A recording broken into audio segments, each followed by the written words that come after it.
I'm here with my Civity co-founder, Palma Joy Strand, and she will introduce herself later. But I wanted to start by welcoming you to this workshop. It's great to see you here. And what we're going to do today is talk about building a connected community and give you a chance to practice some skills to do that. So this will be interactive and fun. So buckle up. Let me talk through our agenda today. Palma, you want to?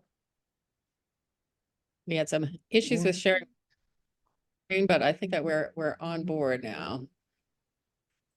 Share. Got it? Thanks. Yeah, got it. Okay. So we'll start with a new way to introduce ourselves through an exercise that we call intentionality. We'll talk about the background of this work and kind of how we came to the work and some of the research behind it. We'll do another exercise that we call moving from the head to the heart, which gives you a chance to practice authenticity in conversation. And then we'll talk about connecting across difference. Well, you'll have plenty of opportunities to chat during the workshop, and ask questions, but we also want to give you some time at the end for discussion, and we will finish promptly at 9:30. Thanks, Palma. So a little bit about how I came to the work. Kim talked about my background, but I think really kind of, why Palma and I started this conversation about civity almost 20 years ago is kind of stem from our joint concern about how communities solve problems and the barriers to that problem solving. And as in my experience of leading community, facilitating community problem solving processes, I noticed that many of these processes kind of fostered relationships between people, and many of these relationships lasted after the processes were over. These relationships between people, many of those relationships are where they thought wouldn't happen or were unusual or unlikely allies, were very powerful and gave the community members a chance to forge connections that made the community even more resilient. And so we started Civity as a way to really focus on this relationship building, particularly across difference. So unless there are any burning questions, I want to give you a chance to introduce yourselves and to practice our intentionality exercise. So what we're going to do is we're going to go around the Zoom room and I'll call on you. And I want you to give your name, your organization, if that's relevant, where you are today, and in one sentence or less, something that you do almost every day. So I will start. Malka Kopell from Civity. I'm in San Francisco today, which is where I live. And one thing that I do almost every day, I didn't do it today, is I do an hour-long walk, usually first thing in the morning, around my hilly neighborhood and end up with a cup of chai. All right, Palma. Hi, I'm Palma Strand. I'm the other co-founder of Civity. So I'm here with Civity today. I am today in Arlington, Virginia. And something that I do almost every day is we were talking about this before everyone else got on the Zoom. I have 3 kids in their 30s, and we have a family text where we text often almost every day. Thanks. Joe. I'm Joe. I am in Los Altos. No organization today. I'm just hanging out in my home office. I try to cook something every day beyond just sticking something in the microwave or making a sandwich. So I love cooking and I try to do it every day. Thank you. Marie. Good morning, everyone. I am Marie Young. a member of the steering committee of Los Altos Community Coalition. I'm in my family room in Los Altos this morning. And like Joe, I cook every day. So it's nice to be retired and have time to do that now. I really appreciate that. Great, thank you. Kim. Hi, I'm Kim Cranston with the Los Altos Community Coalition in Los Altos Hills today at my home. And a couple things I do every day. One is wake up, and the second is walk my dog. Thank you. Gary. Good morning, Gary Hedden. I represent several different groups, but the one I'll mention today is Greentown Los Altos. I live in Los Altos, actually just a few doors away from Joe. And every day I try to ride a bike or at least get my 10,000 steps in. Great, thank you. Are Brett. you in my guest room again, Gary? What's going on? My name is Fred Evans. I'm a member of Resilient Los Altos, which is a group of people who are neighborhood leaders and CERT members. And I try to walk my dog every day for 1 mile. All right, thank you. Richard. Good morning, everybody. Richard here in Los Altos. My response is a little different than what I've heard so far. What I try and do every day is make somebody smile or make somebody laugh on the phone when I'm talking to them, make them happy. There's so many people that don't like what they do or are unhappy. And if I can get somebody to smile or laugh, I've succeeded in my day. Thank you. Thank you, Richard. You just made me smile. Eric. Oh, you're on mute. There we go. I'm Eric Steinley. I am in Los Altos, and I am on the Planning Commission in Los Altos. And obviously, every day I screw up technology. So. Thank you, Larry. Oh, can't hear you.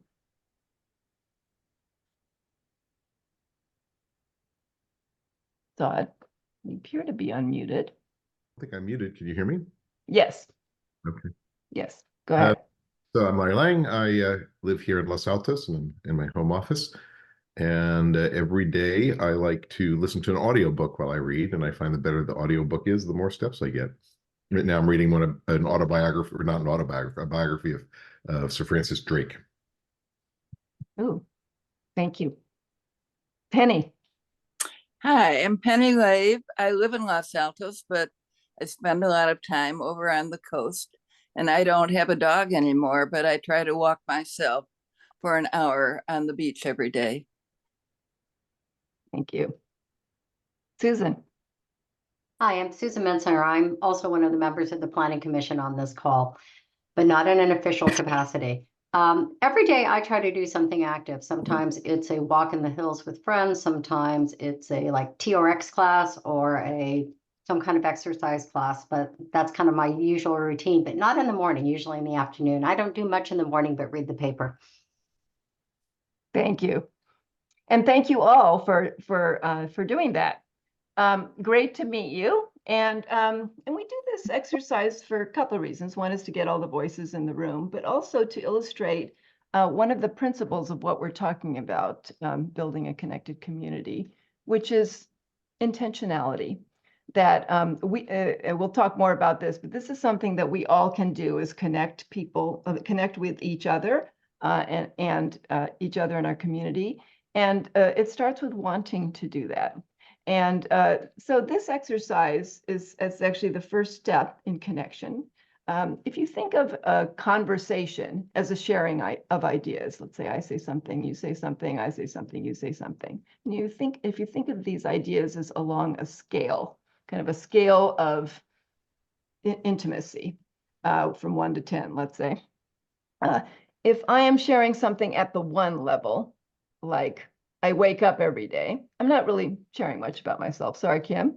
But if I kind of drop down a little bit, and share something like, I want to make someone smile, or I'm trying to get my 10,000 steps in, you'll learn a little bit more about who I am. And that not only lets the other person know a little bit more about you, but actually it encourages them to share at the same level. It deepens the conversation through role modeling, basically. And I think in this culture, a lot of us walk around in kind of in the 1 and 2 level, except for with those who are nearest and dearest. But if you start doing this exercise, I started doing this years ago, and it's really interesting to see what you'll get if you step out of the norm. If you share a little bit more, you're basically opening up the space for the other person to do the same. It may feel a teeny bit risky because we aren't used to that level, but I can guarantee that if you do it, you'll get something back. So this is kind of it's a fun thing to practice, and a great way to connect with somebody that you don't know well.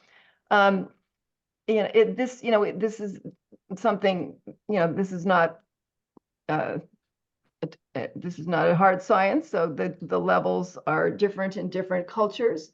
But what's interesting is if we drop down a level that is unusual in whatever culture we're in. And so I want to encourage you in this workshop today to feel free to share at a, I don't know, 2.5 to 3 level. You don't have to go to a 10.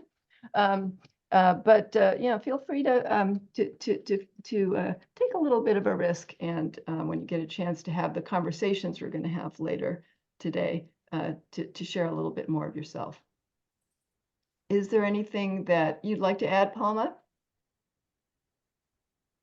I think so. I think that the main thing is I would add is that, the kind of what these levels are is different for different cultures. Some cultures are more reticent. Some cultures are more sort of out there. It's also different for different people. And it's really just a way to kind of be intentional about paying attention to kind of how we're interacting with other people. Thanks. Any comments from the group? Marie? It helps if you unmute. I wonder if one of you could give an example of what a 10 is in our culture. Yeah.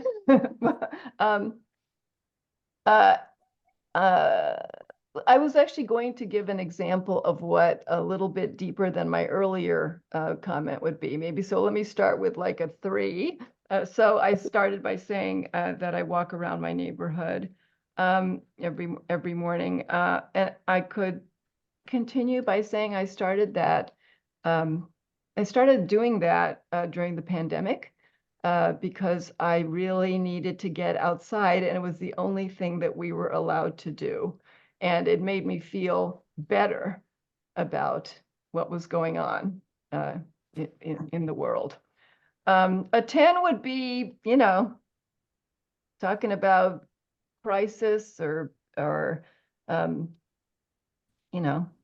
sharing more than you want to share with somebody, and I think the reason that I say don't go to a 10, there are 2 reasons for that. One is you want to protect yourself, right? You don't want to share something that you don't want to share. But the other thing too is that, if you think about these as, these are levels that it might also,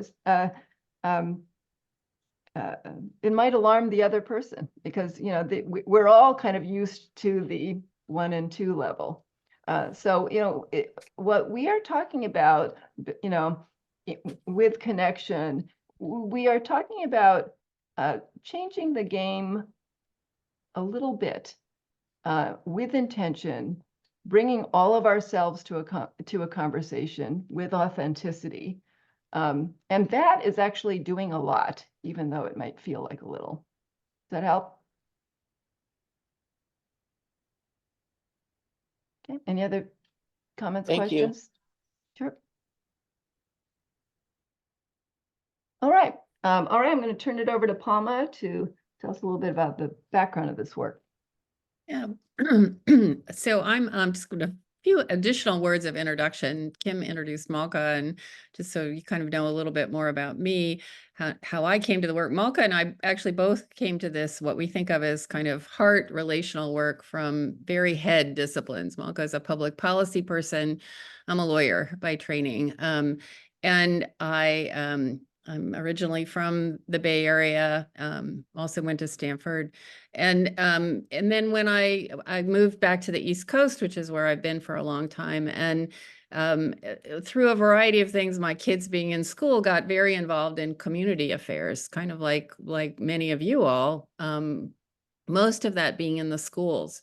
And Arlington at that time was going through some really challenging issues having to do with diversity, racial and ethnic diversity, socioeconomic diversity, achievement. And there were a lot of really charged conversations and decisions that were being made. And one of the things that I started to realize, kind of coming at this through my lawyer's hat, was that frame was not capturing a lot of what was really happening, and that what was really happening was that, like, who was in relationship with who, and particularly across differences, geographical differences, racial and language differences, really made a difference in terms of whether things moved forward or whether things got stuck. And so I started to really start to pay attention to like who was in relationship, how to be in relationship, and the importance of relationships in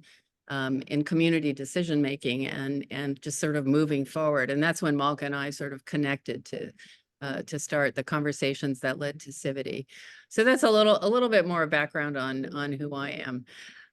So I want to give you all a little background about kind of Civity and what that what we've kind of developed. So I'm going to share my screen again. I have some slides here that I'm gonna go through in the next few minutes. So we've defined Civity, which is a word that we kind of repossessed from, it's originally from the Latin, from the same root as civic and city. But we've defined it as a culture of deliberately engaging in relationships of respect. That's the kind of I see you, and empathy, which is more like I hear you, with other people who are different, really building those connections. And the focus of our work is that this is a cultural thing. This is something that everybody does. People like you, people like us, we make Civity happen. You make Civity happen. It's something that we do every day, and it has to do with the relationships and how we engage with other people in our community. And we have started to think about this as building the relational infrastructure of a community. You're all familiar with kind of physical infrastructure like streets and bridges, and civic infrastructure, organizations like the government, the Planning Commission, like this community coalition that's here today. The relational infrastructure is just that set of relationships that underlie and make all of those kinds of intersections possible. So when it comes to building relationships, which is really at the core of what we do, conversations are action. Sometimes people say, they're eager to get to the action, and there are multiple ways to build relationships, but conversation is a really powerful one, and it's the one that we focus on, and it's the core of our work. So we're very intentional about conversation and the kind of conversations that we're inviting people to do. We sometimes think of these conversations, these Civity conversations, as the conversation before the conversation, in the sense that people are always rushing to those tough conversations about education, about housing, about climate change, about, the really tough, intractable problems that address our communities. And we really focus on the kind of relational conversations that are really the foundation for those conversations, that those conversations about kind of the head issues can't really happen without the foundation of the conversations that bring people into that kind of, oh yeah, you're kind of a member of my community and we need to talk about this kind of conversation. We have 3 touchstones to kind of that guide the Civity work. The first is that relationships are foundational. This is how things happen in communities. The second is that connections across difference are really powerful. That for us as individuals, sometimes those kind of close connections are most important, but for communities, it's really the connections that join different parts of the community that are really powerful in communities working together. And the third is that really individuals can transform communities. We take a systems approach to communities and to change, and that what we do ripples out and really matters. We participated a couple of years ago. Stanford and some other universities put out a call. They called it the Strengthening Democracy Challenge, for 8-minute long virtual interventions to decrease partisan animosity, responding to rising political polarization. And we prepared an 8-minute intervention called Civity Storytelling that in a kind of a one-way format really mimics, really draws from the kind of person-to-person, one-on-one conversations that we do in practice. And we were really thrilled when the study found that our intervention was number one of all of the interventions tested. There were 25 that were chosen out of over 250. It was number one at increasing social trust. It was number 2 at reducing social distance, which is that idea that people are really separated from each other. And number 4 at reducing partisan animosity. So we really, the work that we do is very much research based. And a lot of the differences that are important in communities that keep communities from pulling together have a power dynamic to them. And we are very aware that the work that we do does not eliminate power dynamics. That's just the name of the game. But we are also aware that the kinds of conversations that we create this space for makes it possible for people to connect person to person in a way that adds sort of a horizontal dimension to these power dynamics. It complicates them. People see each other as people as well as sort of, in the role that creates the power. And it begins to open the space for a different kind of relationship and a different kind of conversation. So the kind of the 3 aspects of the workshops that we do are intentionality, being intentional. Malka's already led us through that. We're going to do a story sharing exercise that's about authenticity. And then I'm going to talk a little bit about the connecting across difference part, which we don't have time for today, but is really the core of the work that we do. And we're going to do this through stories. That stories are a way of connecting to our hearts as well as our heads, which is a really important piece for that relational piece. And that the kind of story sharing, both the storytelling and the story listening, are a really key way to bring people into relationships. I'm going to stop there, reach over and get to my stop share button that Joe showed me where it is. If anybody has any questions before we move on to the fun part, the interpersonal part of the hour. Any questions or thoughts? Well, I what have I'm one. hearing is that conversations are a big part of it, and I appreciate that this idea of different levels of conversation. I'll be thinking about that the next time I interact with people. Yeah, it's an attention intention thing. Once we've named something and drawn our attention, then it's like then the intentionality. It's a lens. Yeah, I see that. Thank you. Somebody else started to Eric? say. Eric? Yeah, I was going to say that being surrounded here by people who went to a junior university, I just have to say, go Bears. I have to say that I'm the minority in my family in that regard. So That was the Chicago Bears, right, Eric?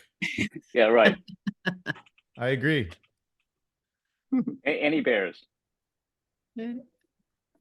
Anything else? Anyone else? Great. Well, Malka, back to you then. Thank you. Okay. And did everybody get a chance to introduce themselves? The Zoom room has shifted a little bit. Did I miss anybody? Okay, I'll make sure. Okay, so we're going to move into our authenticity exercise, and we've talked about the importance of conversation. A lot of our work is done in actually one-on-one conversation, which is kind of maximum time to listen and maximum time to share, if you think about it. We work with groups all the time, but we even if the group is, you know, as large as 100, you can always break people up into pairs and help them practice this kind of connection. So we're going to do that right now, and we're gonna break you up into two-person breakout groups, or in other words, pairs, and ask each of you to answer the question, why I do what I do, in 2 to 3 minutes. This is a 10-minute exercise total. And I'll model it in a second, but that's basically what this is going to be. And the idea is that you get a chance to, when answering this question, to bring a little bit more of your authentic self into the conversation when you are sharing the answer to the question.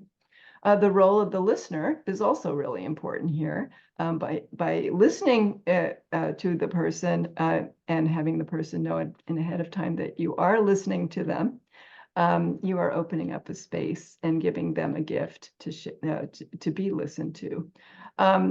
Sometimes people ask us kind of, how should I listen?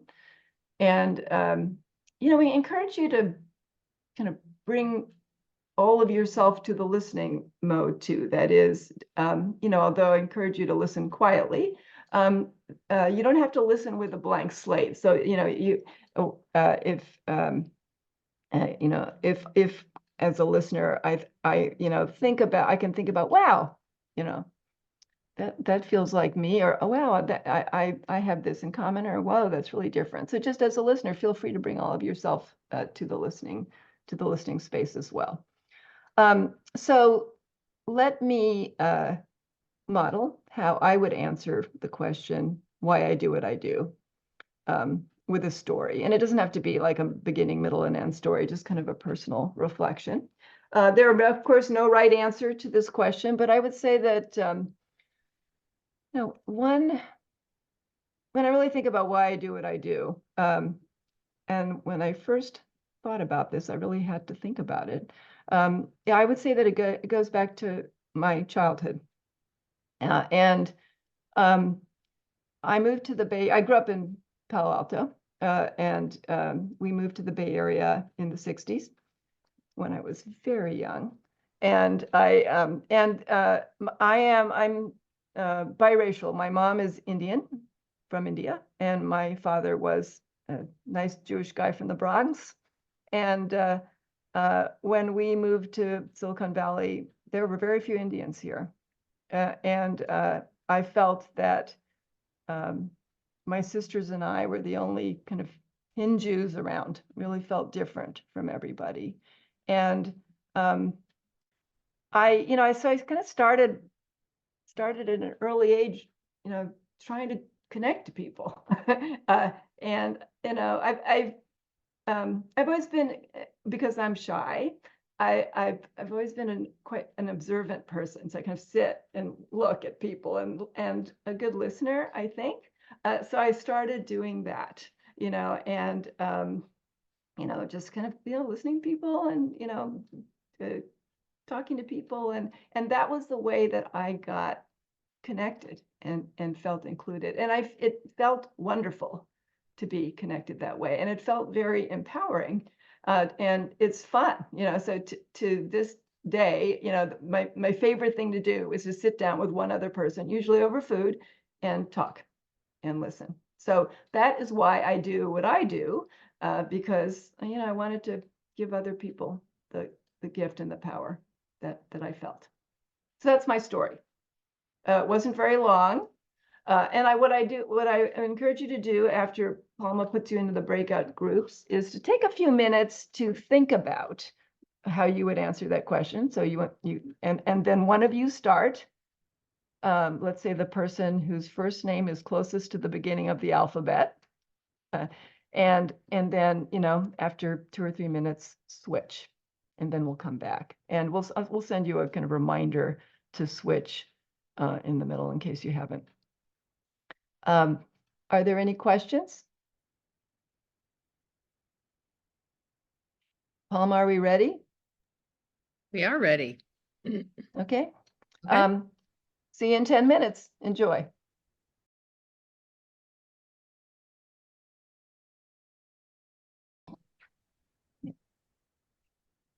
I think everybody is back. So welcome back, everyone.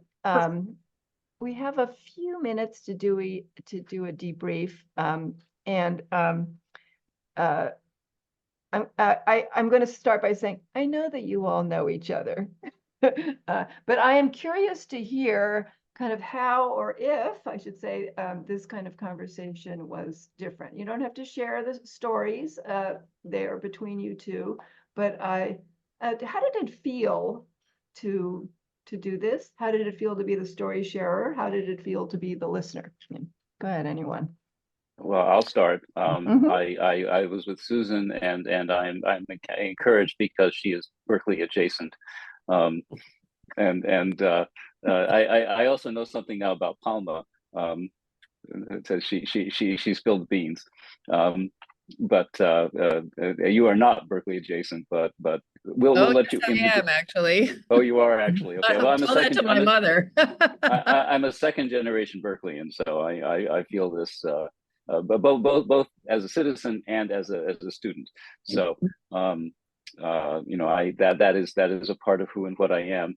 Our mayor is, of course, Berkeley adjacent as well because he's from Oakland. And my mother actually grew up, Jonathan, at the corner of 30th and San Pablo, a place where I would not go without armed escort now. But that's where she actually grew up. Over the shop, her father had a warehouse sort of thing.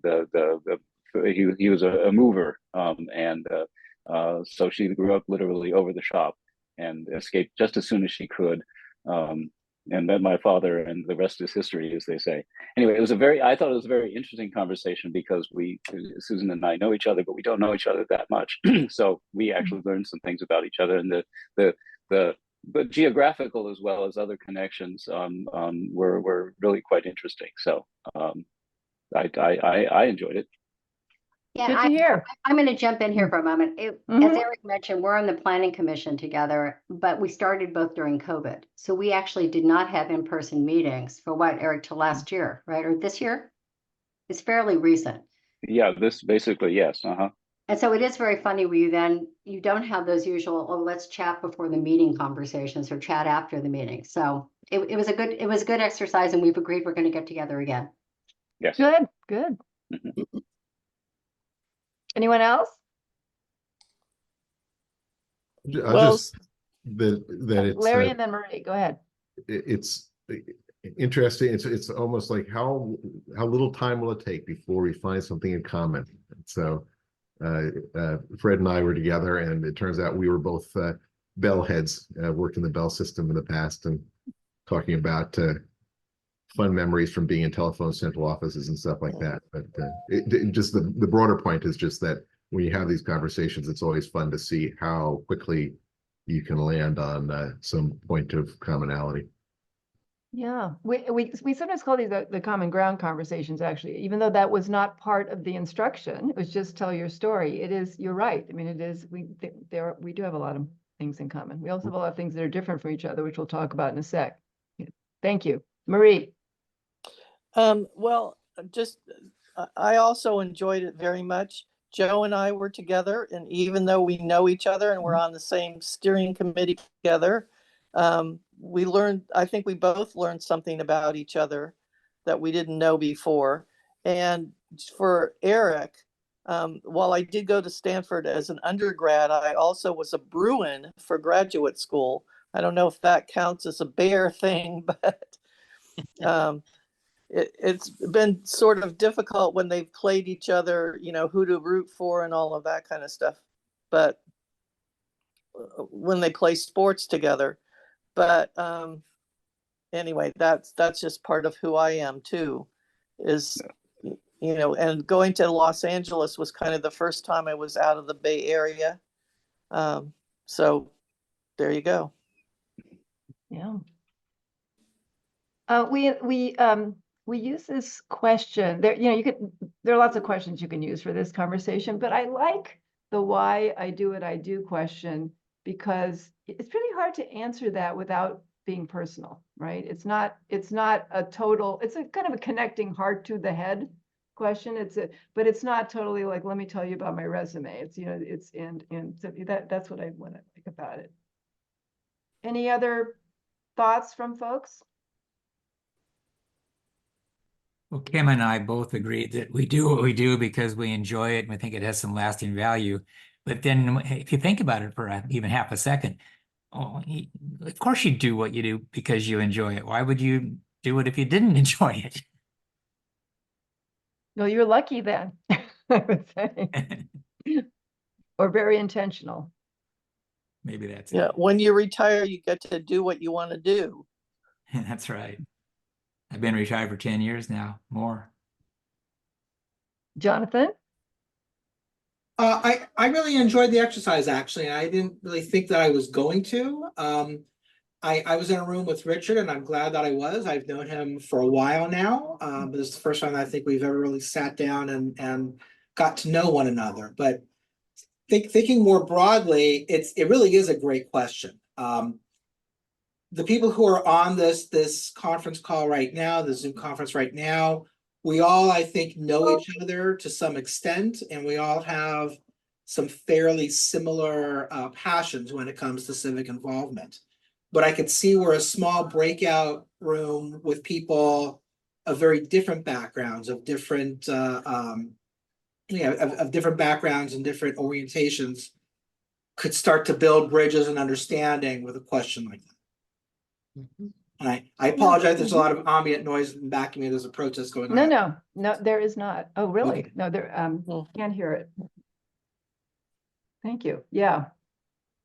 You know, we've done this workshop well for 10 years, and you know, with lots of groups where people do think they know each other, and done it at workplaces. But often when people know each other through what they do, they put that personal piece aside because there's so much work to do. We need to do it, right? You know, and you know, it's first of all, the human side of us is who we are. What you talked about in your breakouts, we're basically telling your story about who you are, and that is important. It's not just nice; it's important to bring that self into what you do, and it certainly helps to make a connection, better connection. Anything anyone wants to add? All right. Back to you, Palma.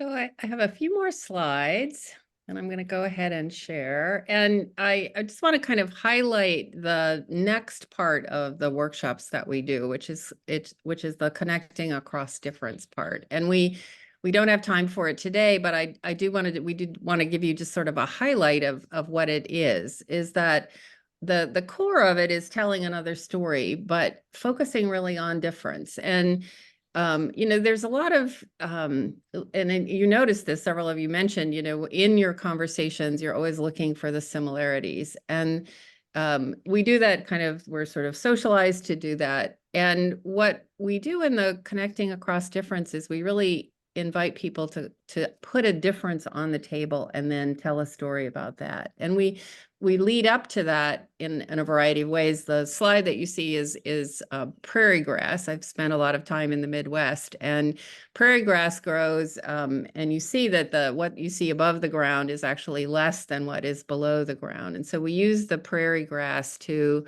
have people reflect on their own identities, you know, the identities that are kind of apparent and the identities that are hidden or below the ground.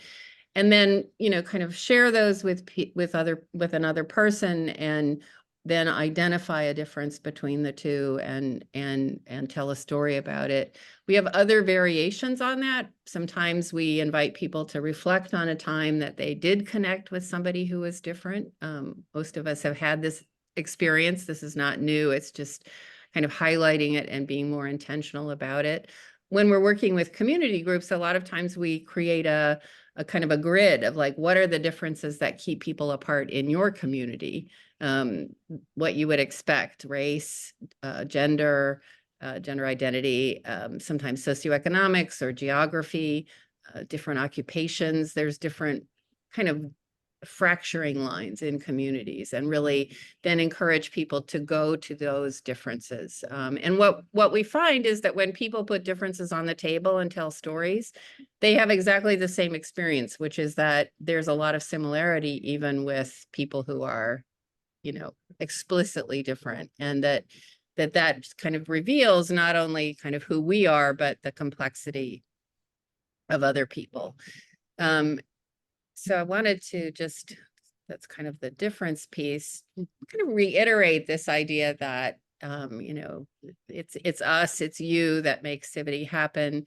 We encourage people to practice Civity themselves relationally with people who are different, and also to seed Civity. You know, people who are community leaders, such as yourselves, create spaces. You convene, you facilitate, you can create opportunities for other people in the community to have this kind of one-on-one experience of connecting with other people, connecting across difference.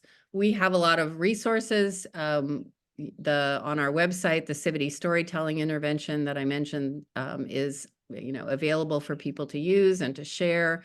We do a variety of workshops, a short one like the one we're doing today, longer. We do train the leader, train the trainer, and coaching. We have a newsletter. We have a podcast that are kind of lifting up stories about people who are building Civity. And we have a whole section on the website that is a do-it-yourself Civity. This is who we are and our contact information. And I think that to the extent that we have time left, the question is sort of how might you and your organization or network build Civity in your community, with the idea that we can help. So I'm gonna stop sharing. And we don't have time left, so I want to be mindful of your time. But I do want to say that we are talking with the Los Altos Mountain View Community Foundation to do a larger workshop, a larger in-person workshop in the fall. And in fact, I'm going to be at their community event later today, if any of you happen to be there. I'd just like to encourage you to encourage your organization's members to go to that. We have support to also do smaller workshops if any of your organizations are interested in a workshop for your members. So you know how to reach us, and I hope that you'll, you know, take the opportunity to take us up on our offer. Just want to say you. Okay. Well, I want to say thank you, but we're going to remind Joe to do a screenshot. And I will turn it back to Kim. Already got it. Great. Thank you, Malka. Thank you, Palma, very much. A wonderful workshop. I really appreciate the work you're doing. I know some of you need to leave. It's 9:30 now. Before you go, maybe a few quick announcements. We will have our next coalition session on Friday, May 17, 8:30, 9:30. We have a session planned already, but we're not going to announce it today for reasons that you'll understand. And if you'd like to be added to the LACC mailing list, please send an email to info@losaltoscommunitycoalition.org. I think the email is posted in the chat for your convenience. And a big thank you to the Los Altos Mountain View Community Foundation providing the coalition with financial and in-kind support. Thank you once again, Malka and Palma, for a great workshop today. We look forward to seeing all of you in a couple of weeks for our next coalition meeting. Thank you so much. Great to see you all. Thank you.